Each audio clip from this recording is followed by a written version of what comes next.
one right here, and we can operate all sorts of systems through the computer screens. We also have controls to fly International Space Station, where our spacecraft docked. Just to reorient you a little bit, this is the GEM, the Japanese laboratory, on the right-hand side or the starboard side, Navy term. This is the ESA module Columbus on the... Oh, I got that wrong, didn't I? I'm facing the wrong way. That's the starboard side, the right side, and the GEM is on the left. So here we are in the front of the International Space Station, where our spacecraft docked. Just to reorient you a little bit, this is the GEM, the Japanese laboratory, on the right-hand side or the starboard side, Navy term. This is the ESA module Columbus on the... Oh, I got that wrong, didn't I? I'm facing the wrong way. That's the starboard side, the right side, and the GEM is on the left side, the port side. But let's go forward into Starliner, where there was a little bit of action the other day. So I'm going to lead you down through the PMA 2 into Starliner. All right, going in through the IDA, the docking adapter, and then into the spacecraft. Here we are. Looks like a lot of bags because there's a lot of packing, and also this big orange thing, which is our ventilation that we get from the space station while we are docked to the space station. Here we are in the front, sitting in the cockpit. So you actually have sort of the bird's eye view of where Butch's eyes were. Right now on the display we actually have a tablet, because while we're in the space station we're doing some other activities on the tablet. But this is the control panels, one right here and one, here I'll move the tablet, one right here, and we can operate all sorts of systems through the computer screens.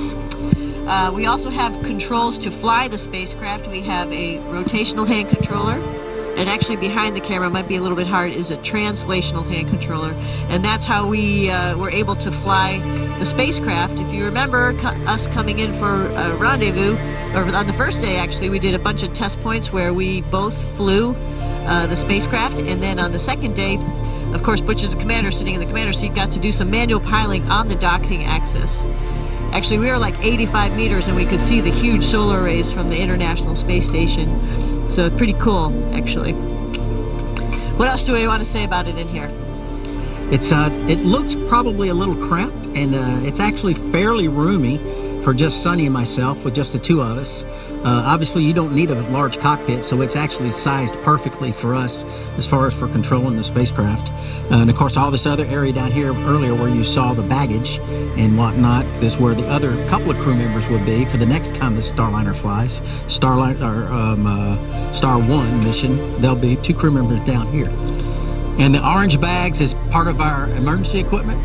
In case there was a fire or a depress event or an ammonia event on space station, we have all this equipment that we would use to clean up our atmosphere so we could depart and come back home. So all this is planned ahead of time and trained ahead of time, and there's a lot of effort by a lot of folks to get us ready and get all this equipment here and get it prepared. That device on the left over there is on the bulkhead. That's where our hatch, that's where we came in and out. You can't see it very well, because that's the device right there that would actually clean the air for us if we had some hazardous, toxic atmosphere for whatever reason in here. These are also breathing masks that we have in here. We've got a big bottle we installed behind me down here full of nitrogen, oxygen, and this is where we would connect our breathing apparatus if we needed it as well. And of course, as Sunny said, these are not normally here. This is just bringing the fresh air down, and it flows in and flows back out, and that's what how all that works. All right. So this is Saturday. So as you see a vacuum cleaner here, like most people clean their homes, we have to clean the space station as well. So we've been scurrying around. A lot of the crew has been doing various things, vacuuming and taking care of stuff. And when it's all completed, of course, all this will be put away and be ready for the work week. Awesome. Awesome. And thank you so much for paying attention. Thank you for being with us. And Butch and I are, again, so honored to be part of this crew.